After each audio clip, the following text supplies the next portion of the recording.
Are you ready? Let's go. Now circling in the neutral zone. Here's the pitch on the way. 36 yards for the win. This Here comes a big chance. The shot is this the dagger? the neutral zone. This is as good as it gets. The Neutral Zone is brought to you by the Ontario Para Network. Follow them online at onpara.ca. Now, here's your host, two-time Paralympian, Brock Richardson. What's going on? It's time for another edition of The Neutral Zone. I am indeed your host, Brock Richardson. Coming up on today's show, we are going to talk about a few different things surrounding the Canadian Paralympic Committee, including their long-term partnership with the CBC, and the Paris medals are apparently losing their shine. Plus, we're going to discuss the NFL playoffs, which are rolling on, and the panel will have a lot to say, I am sure of it. I am your host, Brock Richardson, alongside Claire Buchanan and Cam Jenkins. Here comes your headline.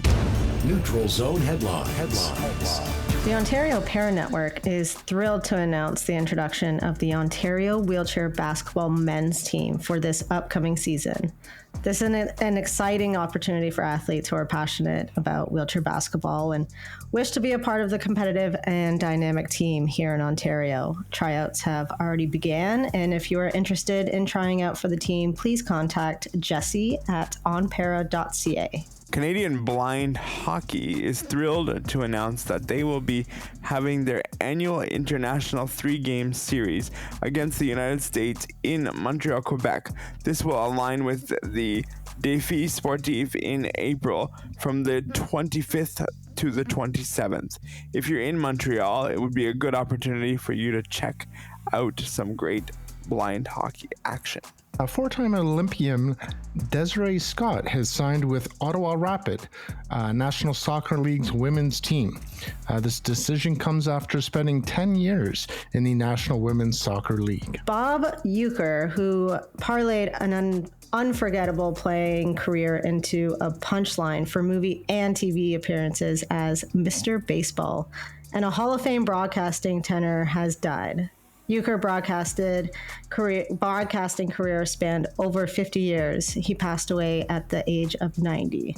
We send our condolences to his family and the Milwaukee Brewers organization. Those are your headlines for this week. If you want to get a hold of us on social, here's how you can do that. And welcome back to the Neutral Zone broadcast booth. Play ball! We're set to get this ball game underway. The first pitch is brought to you by Brock Richardson's X account at Neutral Zone BR. Strike! Pitch and a strike.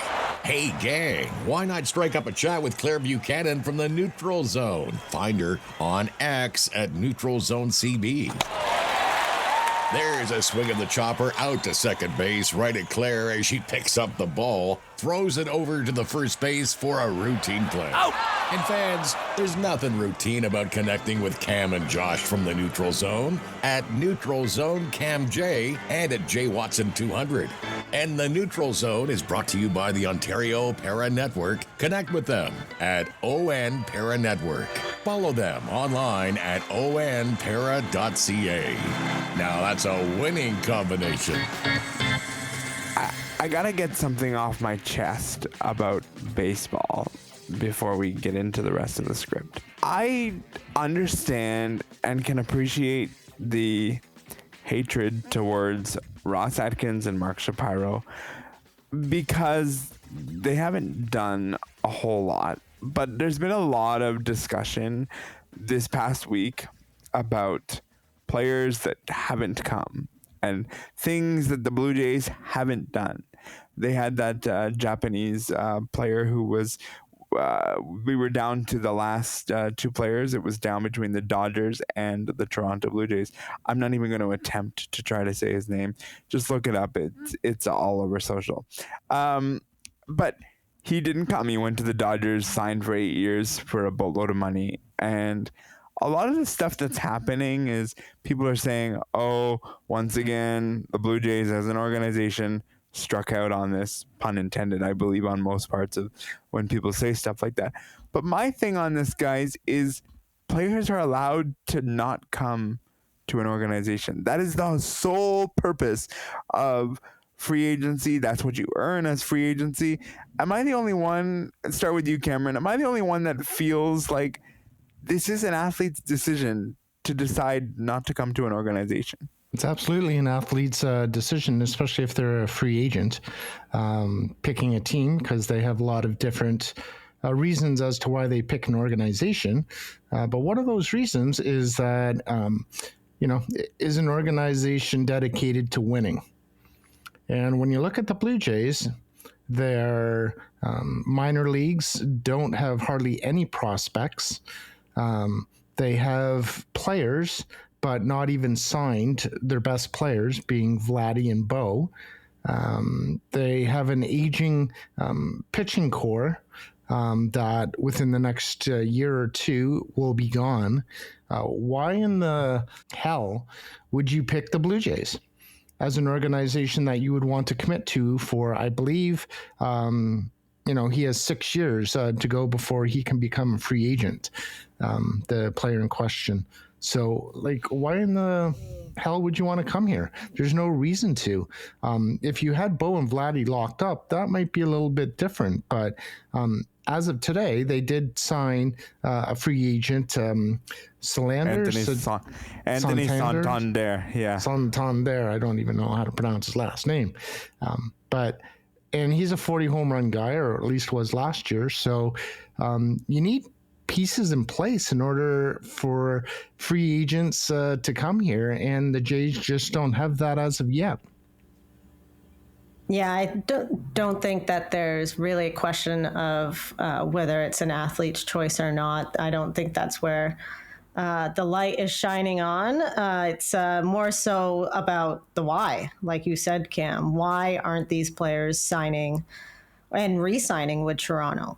That's our two best players are still up in the air of whether they want to really commit to this team or not. And then we're seeing over and over again the missed opportunities for those big names in baseball. And it's really interesting because if you look at other sports, like the NFL and the NHL, I'm really surprised as to how long our office has had the same people running it. I would have thought that they would have either been replaced or something like that, because it's just you can change the players and all that stuff, and that just doesn't seem to be working. And I think and I hope that no matter how this next season plays out, I think there should be a big question mark about who is actually in the office and what is happening there. Because there's a big question mark as to why. Why don't players want to stay here? Why don't they want to come to Toronto? I think too, you're showing Major League Baseball as a whole that you don't have a clue what you're doing. Because the athletes who have a choice to stay here long term in Bo and Vladdy, one of which was taken to arbitration last season, which was really offensive to Vladdy.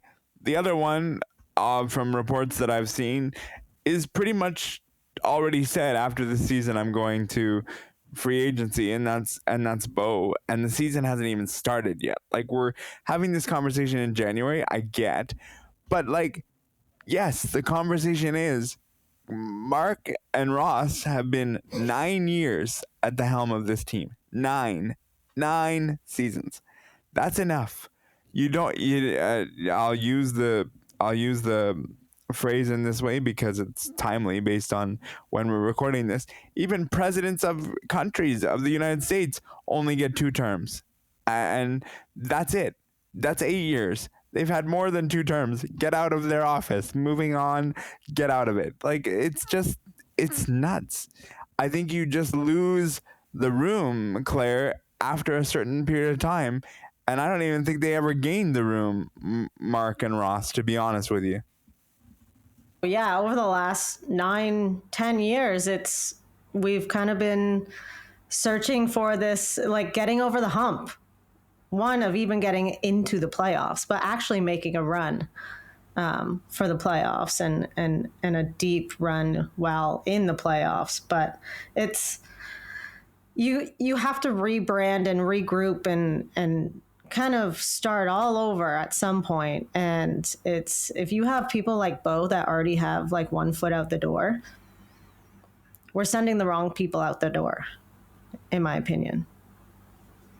Percent that sending the wrong people out the door. Like Brock said, they've had 9 years. Time for them to get the heck out of Toronto, hire a new president, hire a new GM. I think that's first and foremost, because 9 years ago, they promised that they would rebuild our minor league system. And they haven't done a damn thing. They've traded off some prospects, and the prospects that they brought in haven't panned out. And I know, that's a dime a dozen. You're picking, very young people and thinking that they might, be good in the major leagues, but none of them have hit. So it's time for the front office to go. I agree with you, Claire. Bye-bye.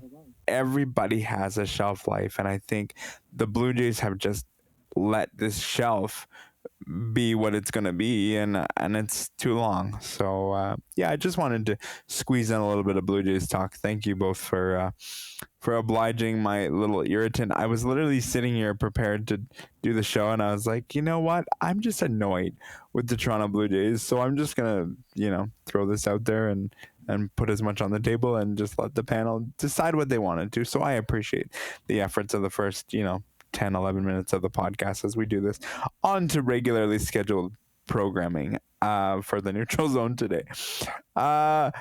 So speaking of a long-term partnership, as I was sitting putting together the show, I kind of thought to myself, okay, we don't have a guest this week. What can we have a discussion over that would garner some good discussion, some back and forth, all those things? And I decided to talk a little bit about the Canadian Paralympic Committee and the CBC. They have been in partnership with each other for about 17 years when you consider their first partnership and when this next partnership is going to end. So between beginning and the end, it's been about 17 years. And where I want to start here with this is to give a little bit of context where I'm going here.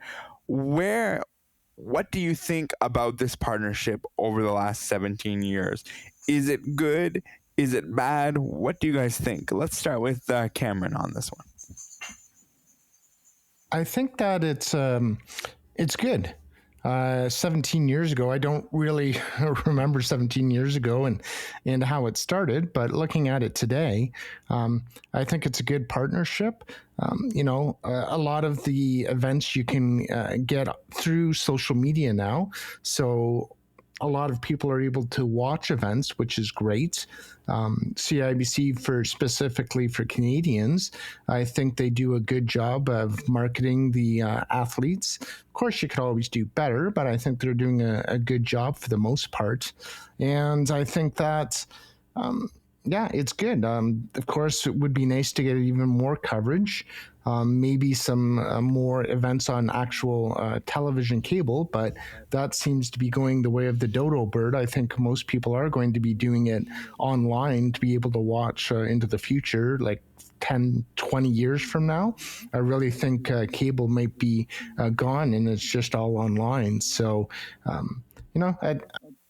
for not knowing exactly what CIBC contributes, is it just money? Is it, some sort of advertising?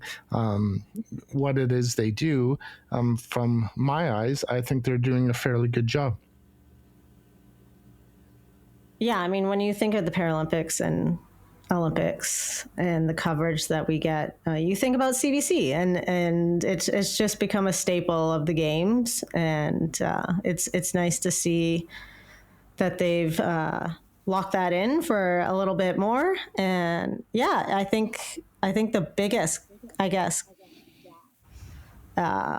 that I would like to see in that regard is not really surrounding the games themselves, but the time in between the games. Where can we fit in more coverage of yes, able-bodied sports and para sports both, but just getting more coverage out there between the games. To have just more coverage and sending that energy out, being able to highlight athletes just more consistently throughout the year would be great. But when I watch the games, it's CBC Gem. That's just they've grown with the times, and you said it, Cam. It's who knows how we're going to be watching and streaming and soaking up broadcasting 10 years from now. And it's 10 years ago, we weren't streaming anything really. No. So for CBC to really stay on that wave and do it, I think to the best of their ability, I think they've really shown in that capacity of getting on the streaming bandwagon. For sure. I agree with you both. My only sort of query on this is 17 years from beginning to end of this partnership. Now they're still going to cover the next two Olympic and Paralympic games within this partnership, which brings us back to the 2008 Paralympic Games and Olympic Games. But I just wonder about complacency. Can you get too comfortable with what you have, or is it the devil you know versus the devil you don't? Guys, start with Cameron on this one.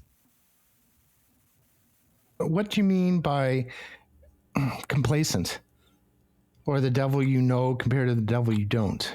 Like, are you just getting comfortable with what you have versus what you don't know? Like, are you just, we know CBC is going to bang out good product, so we're just going to go with that. So that instead of taking a leap of faith and saying, let's try another organization. And by the way, we love CBC. Shout out Devin Haru, who's been on our program, who comes on regularly and hopefully coming on again soon.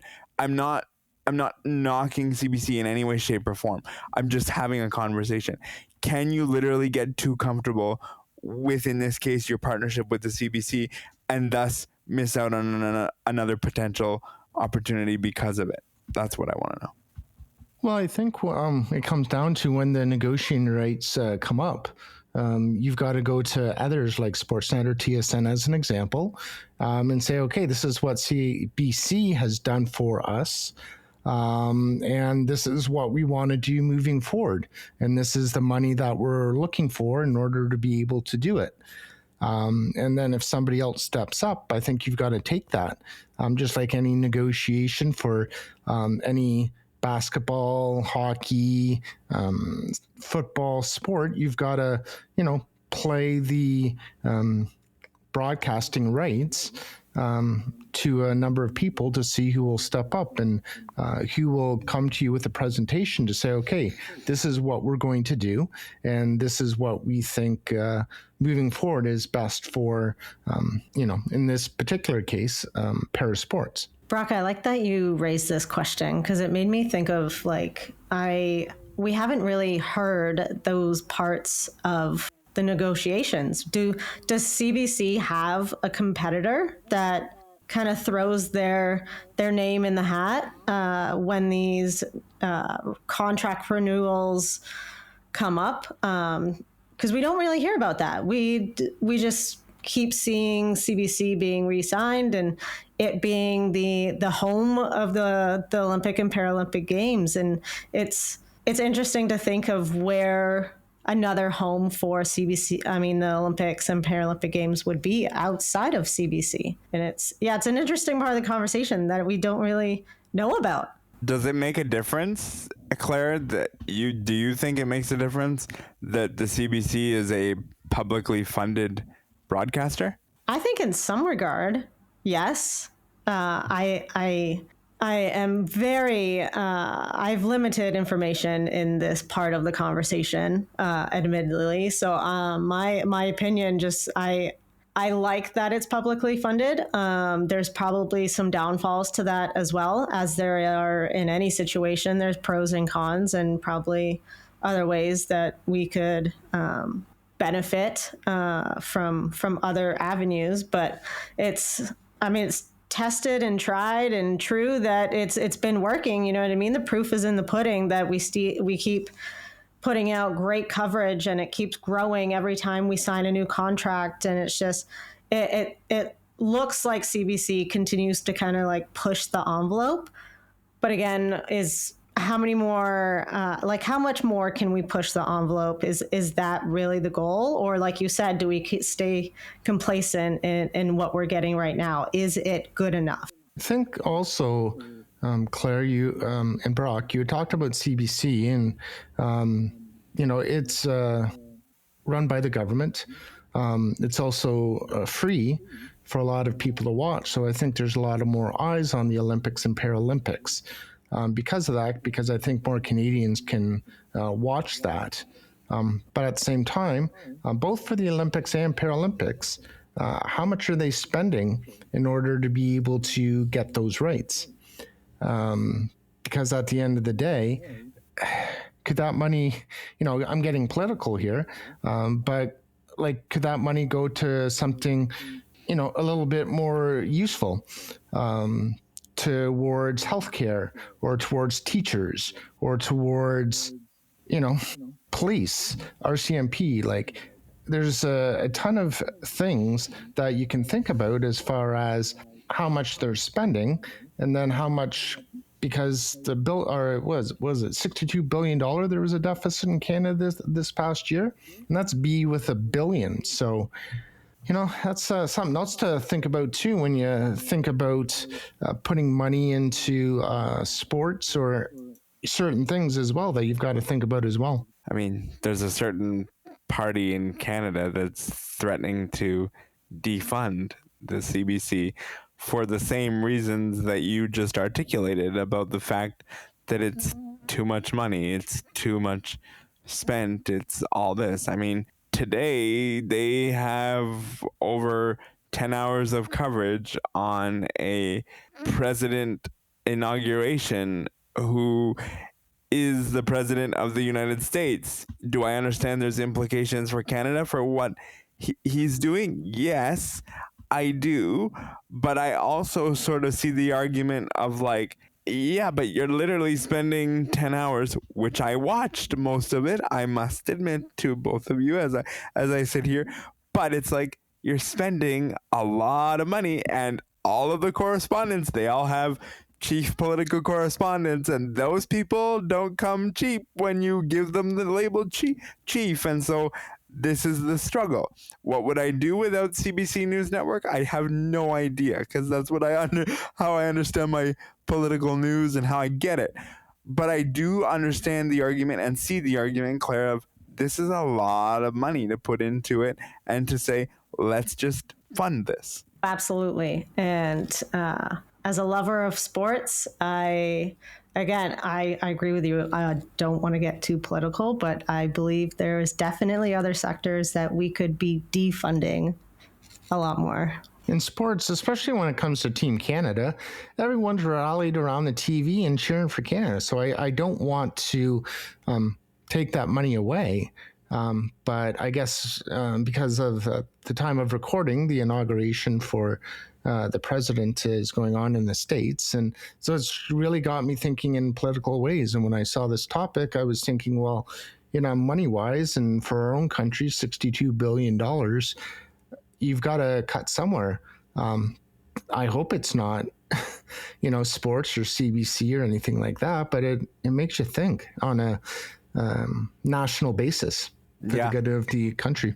I mean, it really is a tough thing, because there are pros, there are cons, there are those things. I mean, for me, the biggest con that I can think of with what is the deal, and I know everyone's going to say, but it's increased every year, is the fact how much coverage we don't get of the Paralympic Games and parasports. We do have it all streamed, we have it all done, but at the end of it, when you have 11 hours, 23 out of the 24 hours in a day covering the Olympics, and you only have 5 or 6 in a day for the Paralympics at best on conventional television. That's where I see the biggest gap, and that's where I see the biggest problem in all this, is like, there is that gap. And I know everybody wants to always sing kumbaya and say we're getting better, but it's getting better too slowly. And I know we have this conversation all the time, but based on context of this conversation, I do think it's an important one to bring up, Cameron. Yeah, absolutely. And I want more coverage of Paralympics on TV or parasport on TV and or online so we can watch it. I just think that at some point in time too, if you're going to get somebody other than CBC to do it, I think they're going to want to make a profit. I'm not saying that the CB does or doesn't, because I don't know if they do, but especially any other network is going to want to see a profit, and the numbers just aren't there yet of viewership. It's getting better, but it's still not there yet, where I think you can put it on conventional TV in 10 to 20 years from now, where I think everything's going to be online and there's not going to be conventional cable. Be interesting to see what the landscape looks like, to be able to put that on, and to be able to see the amount of viewers, because it wouldn't surprise me if you're able to track the viewers a lot better online than you can do on conventional cable. Yeah. Anyone want to take us now, just based on quick research, I was able to find this number. Anyone want to take a stab at how much the government funds CBC? Because all of a sudden I'm understanding why there's a bit of a contention here in this. Anyone want to take a stab as to how much they think the government funds CBC? Let's start with Cameron on this one. $10 billion. Claire? Listen,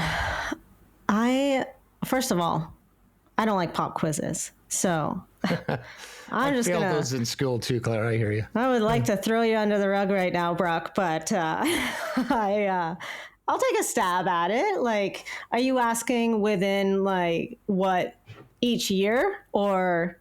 Yearly, how much is CBC funded? Now, this also consider that this number I'm going to give you, just for the audience, is the 2022 budget that was given. So this is the only one I could find, but that's what I'm going to give you. Shot in the dark, 15 mil would be my guess in a year. $1.24 million a year. That is. Oh, that's it? Oh, wow. It's not that's pocket change, it seems like, for a broadcasting company. It is. But when you consider what you could do with that $1.24 million, now I'm going to take a stab that over the course of 2 other years, not including 2025 because we just started, I'm going to guess that that's probably jumped up to closer to $2 million. Like I'm going to guess that that's gone up a couple $100,000 over the course of the last 2 years. So even if we said, 1.5 million over the course of the year, it's not a lot of money, but it is enough where somebody who might not be happy with it might go, that's a little bit too much money. I don't think so. Like, I was way off, and I'll admit that. I had no clue. I hate pop quizzes too. But 1.25 or $1.5 million, that's nothing. That might be one person's salary in the federal government office or something like that. Like, that doesn't even fund part of a program. I thought it would fund a lot more in order to be able to, but why would anyone want to defund the CBC based on if the federal government only gives it $1.5 million? That's asinine. Yeah, like I said previously, I'm not going to specifically name any sector here in Canada, but there's other places that we can, take from the pot a little bit and redistribute it other elsewhere. Yeah. Question for you guys. Is there another entity that's not CBC that would intrigue you to take the rights of the Olympics and Paralympics? And I'm thinking like TSN, Sportsnet, that kind of thing. Would there be another avenue that you'd be kind of interested in, or are you comfortable where we're at, literally? Cameron? I'll let Claire take this one. Okay, Claire. TSN is the one that popped in my head first, mainly because, again, when we're not talking about the game specifically, TSN is the place where you can have some coverage. It's not full coverage of para hockey tournaments, but TSN will show a gold medal game of a international para hockey tournament that isn't in an Olympic year or Paralympic year. So yeah, TSN is the one that popped into my mind just because I've watched a bunch of sledge hockey on TSN. But I'm sure, like I said, it would be interesting to see one day, like a true, like everyone throwing their hat in to try to get this contract and really raise the price tag. That would raise the price tag just in general, because there'd be kind of like a bidding war. And then I think that in itself would create more of a wave to kind of get the increase that we're talking about right now. And before you weigh in there, Cameron, just for the record, I could not find another source that bid for the Olympics and Paralympics. Like, I did Google it, and it was basically like, there's no real substantiating evidence to know who's bid. I mean, Sportsnet does have the odd game on during the Paralympics, but CBC is the main thing, which means that there's not many people in the pool, Cameron, when you think about it. No, I hope Sportsnet and TSN kind of jump in that pool and do that. And when it was part of the Olympics, they formed an unholy alliance where it was TSN and Sportsnet together helping out with the Olympics. So I hope that they do it, because they probably have the money to do it. And it'd be nice to see TSN and Sportsnet do it, and have a bunch of Paralympic sports on there, because I think that they would do a wonderful job. Is there one that you would lean to more than another for one reason or another, Cameron? I think TSN, like Claire mentioned, because they've done sledge hockey before, and I think they've done a few other events as far as parasports goes. So I would personally say TSN, just because of how well they've done with the hockey challenge. But Sportsnet, I'd be fine with them doing it as well, even though I haven't seen any programming from them. I'd be totally fine if they were to give it a go too. What I would love to see, and I thought that this was the beginning of the next chapter that was going to exist in parasports, and to some degree it's been the launching pad of more hours and things like that. I would love to see what happened in the Vancouver Paralympic Games and Olympics. Like you mentioned, Cameron, it was like a unholy alliance. Everybody was doing everything. Vancouver, it was crazy. What that would do for one Paralympic Games on a regular basis would be ridiculous. The eyeballs that would exist. Just do it for me one more time outside of Canada, because I know everyone goes, yeah, they got good viewership because it was in Canada. Do it for me one more time, and I think you would have seen the number there grow. I think you would have seen it for Paris if you decided everybody was going to jump in the same pool and play nice for 10 days. I think you would have seen it happen there, but unfortunately we didn't get there. And so that's the risk that I think that big executives aren't willing to take is the one that says, we're going to jump in the pool. And just so that I throw in my vote on top of this, I would like to see TSN take some lead into this and say, we're gonna throw our name into the pool here and show you what we can do, because they do a tremendous job at broadcasting sports in general. Like the World Juniors, the under 18 women's event, that's been broadcast the last number of years. The PWHL, that's their biggest thing. I know CBC has some of their games too, but they are, TSN is that organization that says, we're gonna jump into that sport that needs a little bit of help, and we're gonna get it going. And I think TSN would do a great job in that, Claire. Yeah, I agree. I agree with you. It's again, proof in the pudding that with the PWHL, it really shows that if you jump on board and give people the opportunity to tune in, it's as simple as that. Give the people a chance to turn on their TVs and open their laptops and watch and soak it up. And I agree. If we all decide to play nice for 10 days during a Paralympic Games and get more exposure out there, yeah, I don't see any downfall in that. Yeah, no downfall whatsoever. Everybody's just got to play nice in the pool sometimes, and I know that's hard for society to do, but they really have to just play nice in the pool. If you want to hear from our sponsors, listen up, because they're coming right now. The Neutral Zone is sponsored by the Ontario Para Network. Their focus on the growth and development of wheelchair basketball, tennis, and rugby in Ontario. The other thing that I noticed this week when putting together the show was the fact that the CBC came out and they mentioned that the medals were not shining as much from Paris. And I'm wondering your reaction to this. What do you think of these medals that are just not shining, not very long out from the Paralympic Games and Olympics as well? Cameron, go first.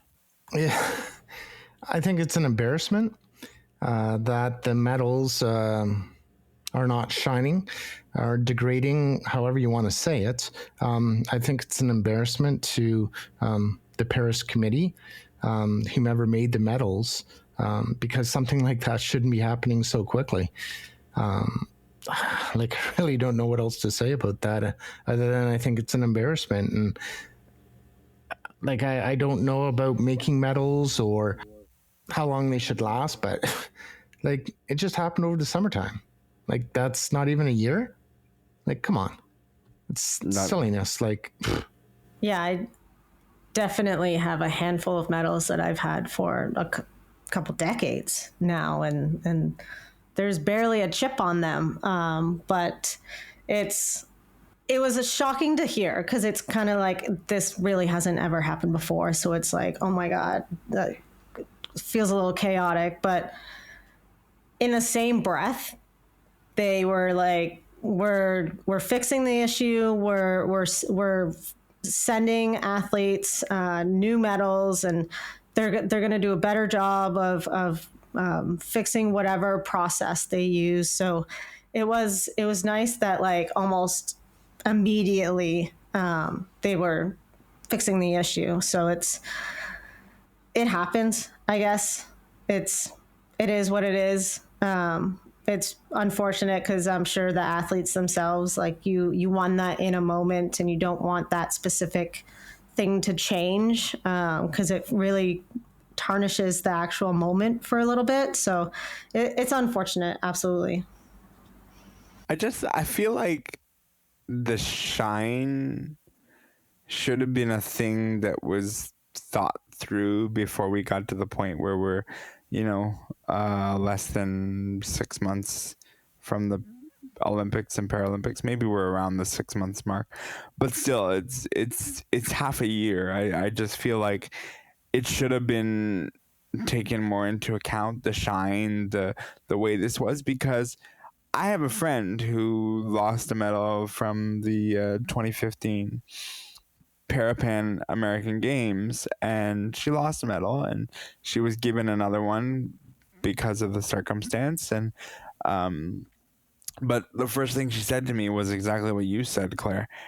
It's not the same. It's the same medal, but it's not the same moment. It's not the same feel. I didn't get to go on the podium and receive my medal, hear the anthem, all those things.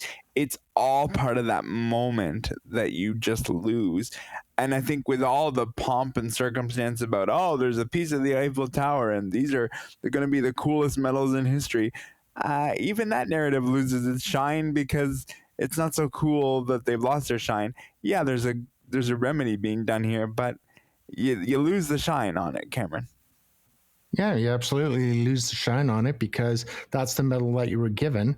Do they have to give that other medal back that's not shining while they get the other one, or do they also keep the one that's not shining? Because if they don't have to give the medal back that's not shining, then they can still keep that and still have, to me, have that feeling that, oh, I won this medal and this is the medal that I won that was hung around my neck. But like, mistakes happen too, and it's unfortunate. And the Paris or whomever made the medals, they should feel responsible for that as well. But like, things happen. Like, what was that thing in Ontario with the license plates? They were changing those and you couldn't see them or something. I forget what it was. Yeah, they had a blue covering and it was. Couldn't see it, or like, things happen, mess ups happen. Like, the main thing is you want to try to find a solution as quickly as possible to fix it. And it sounds like, and I didn't know that, it looks like they have a solution, and they're getting new medals, and hopefully the shine won't wear off of these ones. So I think in life, when you make mistakes, as long as you try to fix them and you don't try to make those mistakes on purpose, then, mistakes happen.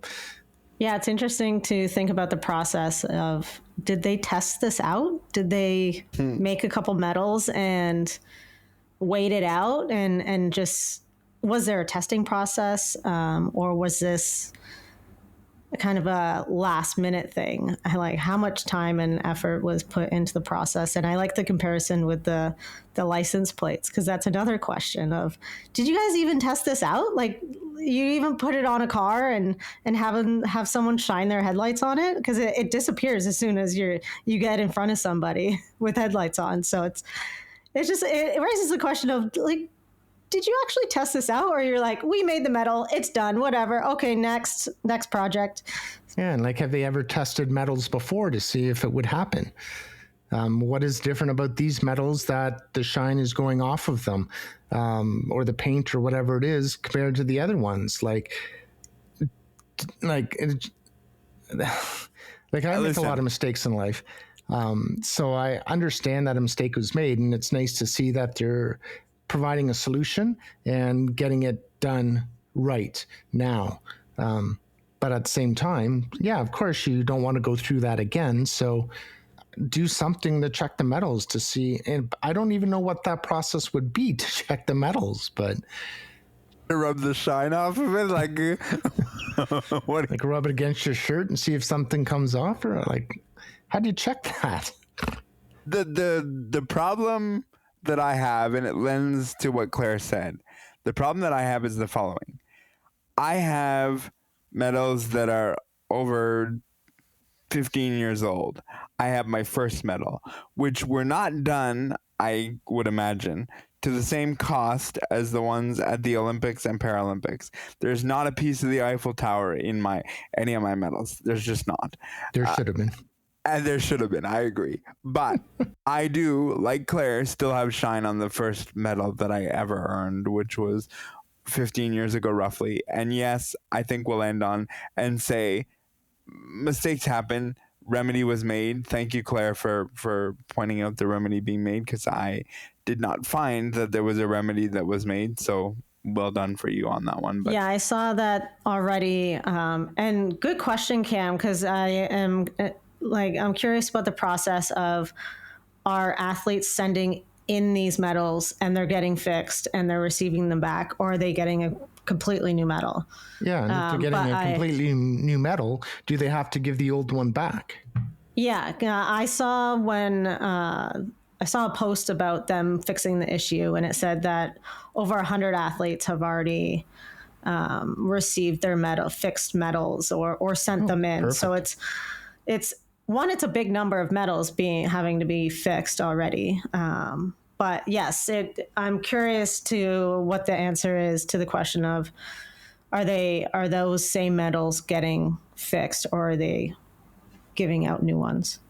When I get an order at a fast food restaurant that I didn't order, a lot of the times they'll say, Cameron's looking at me like, where in the heck are you going with this? We're going from medals to McDonald's? Like, what the? They tell me to keep the fries if I didn't mean to order the fries. So help me please understand why you would say to an athlete, no, you must give back the old medal. Like, you're absolutely right. Like, when someone messes up like your pizza order, you get to keep that pizza. Like, you don't give it back to them. They just send you a new one. So love the that's analogy. what I'm wondering. Do they get to keep their medal? And and get a new one.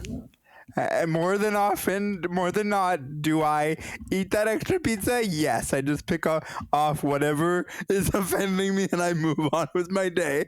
And so, yes, I believe that the Paris medals should be kept because they're of higher value than my from pizza. Fast food to comparing it to getting your medal back. Oh my God.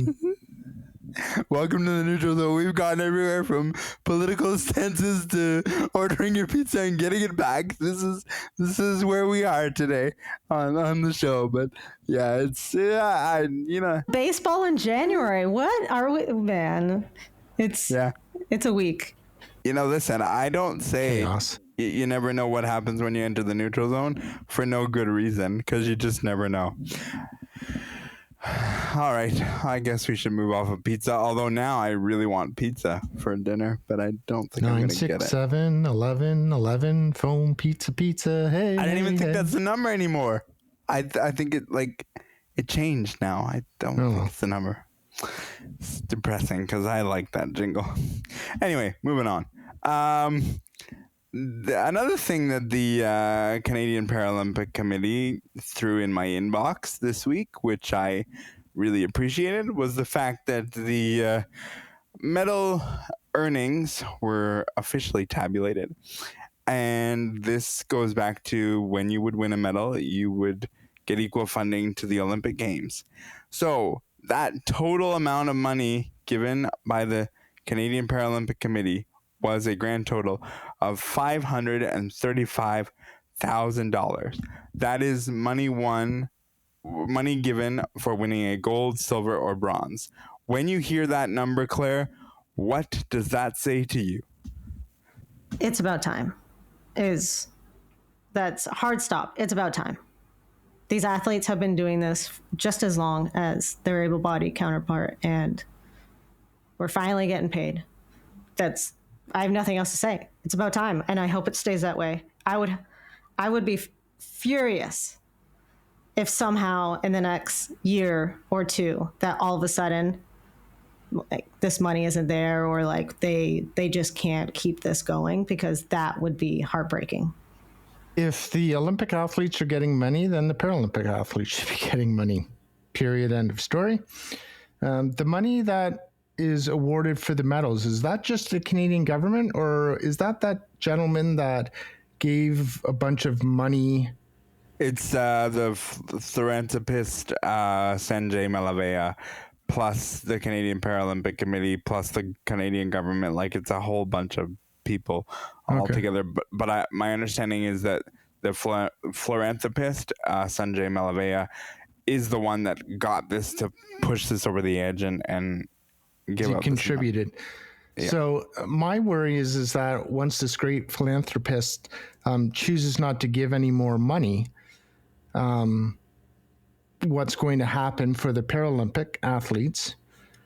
And then as well, the Olympic athletes, is it just Canadian government funded, period? Or is there a bunch of other money from companies or philanthropists that help to pay for those medals? No, that one is just Canadian government and your own sports organization may chip in a little bit of that money, but I would say at least 80% of that is coming from the Canadian government. Yeah. So therefore, I will be very pissed off if the philanthropist is no longer going to give money and then they stop giving money. Then I will be absolutely pissed off at that, because the Canadian government is giving the Olympians 80% of that money approximately. But as long as the Paralympic athletes are getting the same amount of money, no matter where that money comes from, then I'm fine with it. But if there ever comes a day, I will be pissed off. Yeah, I think that, well, hopefully that day never comes.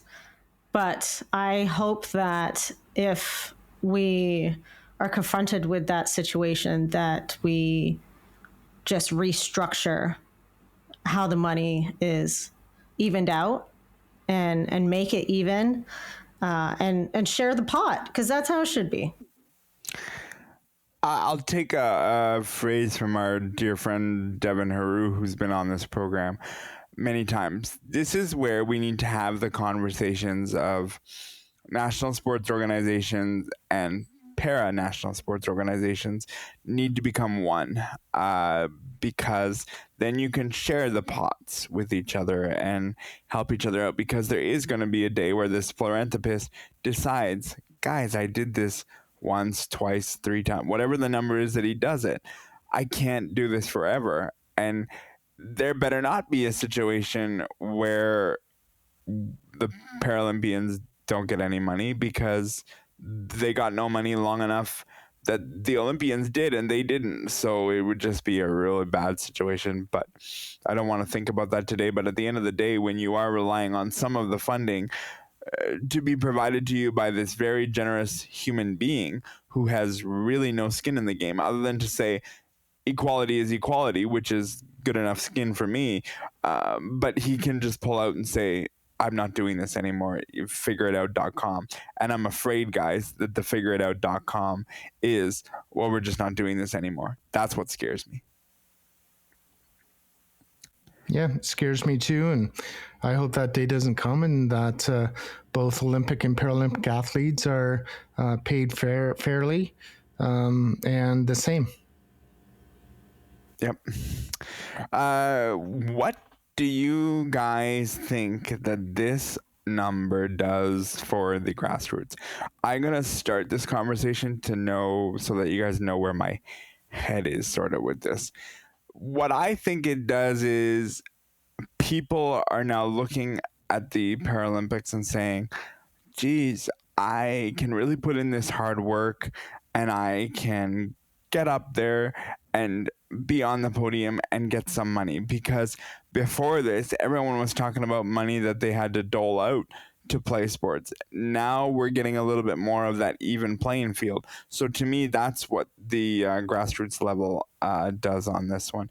I don't know if either of you want to weigh in on this one first or not, but feel free. Yes, in that regard, it creates that conversation of, okay, how are we going to better invest in getting these athletes on the podium? And now that we do have this prize money, it's a return on investment. Like, you invest in yourself to train and put out that money to hopefully one day get at least a chunk of it back. Because we all know as para athletes that, yes, 10 grand for a medal, that's a good chunk of change, but it's not even close to what we actually fork out to be a high performance athlete year after year. So it's a start. But outside of that, in regards to grassroots, working in parasport, I can tell you that it doesn't directly trickle down. Like, the money doesn't trickle right down to grassroots. You really have to. That's really the backpack of that situation is grants. That's what the foundation of grassroots sports is based on, is grants, and that's where a lot of organizations get their funding, and it's constantly having to ask the government for more money to keep programs alive and stuff. So it creates more conversation of how important it is to invest in parasport and make sure that we are putting as much effort into our disabled athletes as our able-bodied athletes. Absolutely. Yeah, I think it's a good start to have money given to the gold, silver, and bronze winners, because I think from a grassroots point of view, the grassroots athletes then have something to look forward to as far as a goal, not just the gold medal, but having a bit of money as well to help pay for their expenses of being a high performance athlete. In order to be a high performance athlete, it does cost a lot of money to be one. And, you know, I think it's upon the individual to find the funding in order for them to be able to play. Be that having a full-time job, be that getting grants, be that, you know, doing whatever in order to be that, you know, athlete. And that can take a lot out of a person, especially if they're having to work full-time as well as, you know, competing in a high performance sport. But that's the choice you make as well. To be a high performance athlete, you know, you've got to basically find ways to pay for that yourself. Agreed.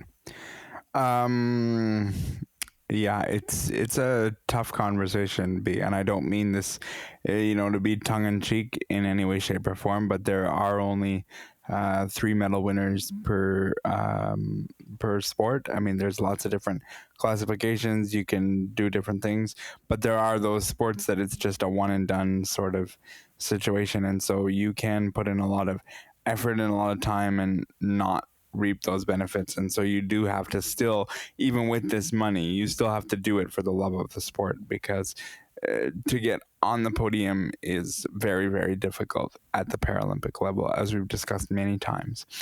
What seems to be difficult at this time of year is for football games to go on without injuries, because there was another slew of injuries this week, but there was also some great football games. Quick thoughts from you guys. What was the game of the week, and what'd you think? Cameron, start with you. Claire's such a football fanatic. I think Claire should go before myself. Okay, fair enough. Go, Claire. Listen, I think that Washington is setting up to have another trap game. Last week, the doink that sent them into the next round, and now they manhandled the unexpected Detroit Lions. I mean, this quarterback that they definitely have a franchise quarterback. First time in the playoffs in 33 years.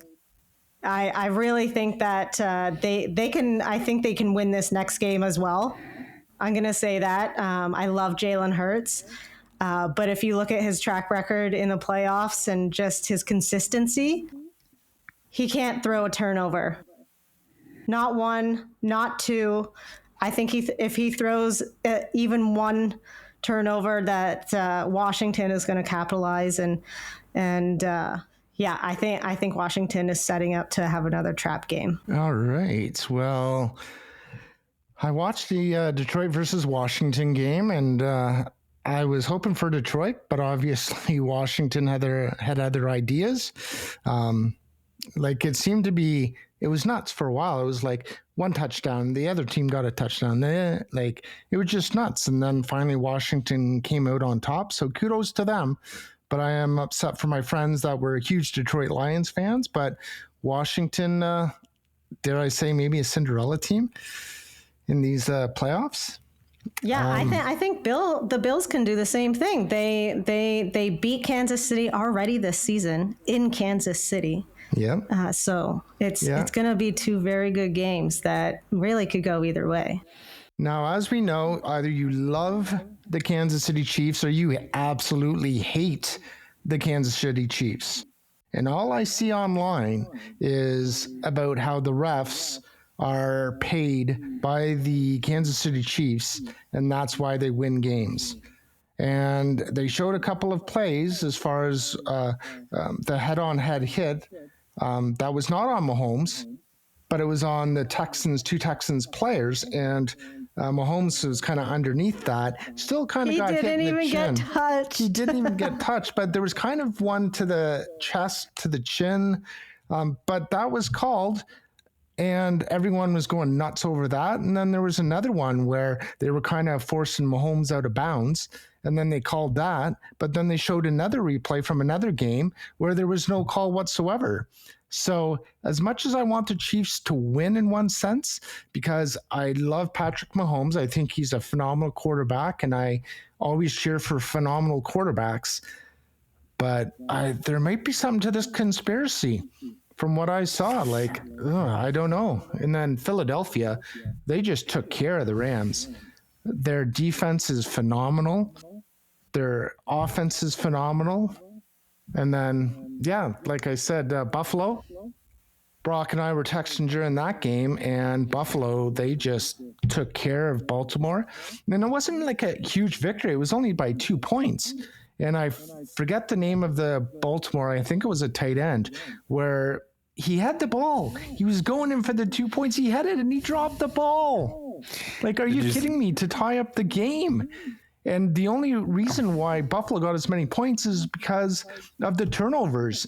And Baltimore had 3, and they scored definitely on 2 of them, probably even 3 of them. Yeah. Yeah, I don't know if I can watch the AFC final with my eyes open. I honestly don't, because I have seen this whole conspiracy, and I have seen it, and I don't want to buy into it. I just don't. But there's been so many videos, and you're right, Cameron, there's been so many videos where I'm just like, oh boy. And I've texted you, Cameron, and I've texted Josh, and I haven't said it to Claire, I don't think directly, but at some point you have to slay the dragon, and it's got to be at some point. Okay, we've got to redeem from the 90s, because I was young and wasn't really into the Bills then, but when they went to 5 straight Super Bowls and nothing, not a thing. So too many Super Bowls with nothing. At some point it's got to be. Very quickly from both of you, should the MVP decision for the AFC be weighted on the playoff game that just happened? It won't be weighted on the playoff game that just happened, but should it be? Yes or no? Claire, go first. I don't think the MVP race should include the playoffs, because one of those, both teams are most likely not going to have equal length of runs in the playoffs. So I think the MVP vote should only include the regular season. Claire's right. Regular season. That's what you're voting on, is a regular season MVP. Because they also have an MVP of the postseason, I believe. With the Super Bowl anyway, which I think goes through the whole postseason. So yeah. They already have an MVP for the postseason or Super Bowl. So only the regular season should count. Yeah, I that's where I agree with the two of you. I disagree with some of the broadcasters who feel it should have been weighted for this particular game. It only became relevant because the Bills and the Ravens were playing each other, and I just don't think you can do that, because if one of those teams had been knocked out before this point, then obviously you can't have that discussion, and you would have to base it on the regular season. So I believe it should stay in the regular season and only leave it up to the Super Bowl MVP, which I believe is looked at for the whole over the course of the playoffs. I believe that should be left where it should be left. And that's that. So enjoy the AFC and NFC championship games. They will go at 3 p.m. Eastern time on Sunday, and then 6:30 with the AFC matchup. So you can all think of me. You can all think of me. Let's make some predictions now that it's down to the final, 4 teams? 4. You want to go for it? I'm going Buffalo and Washington. There you go. Brocky, what are you doing? Okay, so my loyalty says Buffalo, but my head says Kansas City. So I'm gonna have to go with my head and say Kansas City, and without a doubt the Eagles. Yeah, unfortunately, I'm going to have to agree with Brock. I'm going with the KC Roughs are owned Kansas City Chiefs and Philadelphia. I think they're a superb team, and I think they're going to make it to the Super Bowl final. Agreed. And you can catch those games at 3 p.m. The NFC goes first, and then the AFC on Sunday as well. So enjoy that. We'll talk about them next week, and I'll either be really happy or not happy at all. So you'll know based on my tone of voice as I come into the neutral zone next week. Thanks for tuning in. As always, we appreciate your loyalty to our program, as the audience has been very loyal for a very long time. I'd like to thank Cam Jenkins and Claire Buchanan. I'd also like to thank our technical producer of Mark Aflalo. And here comes the phrase: you never know what happens when you enter the neutral zone, so stay tuned for next week. Be safe, be well. The Neutral Zone is brought to you by the Ontario Para Network. Connect with them at ON Para Network. Follow them online at onpara.ca. Now that's a winning combination.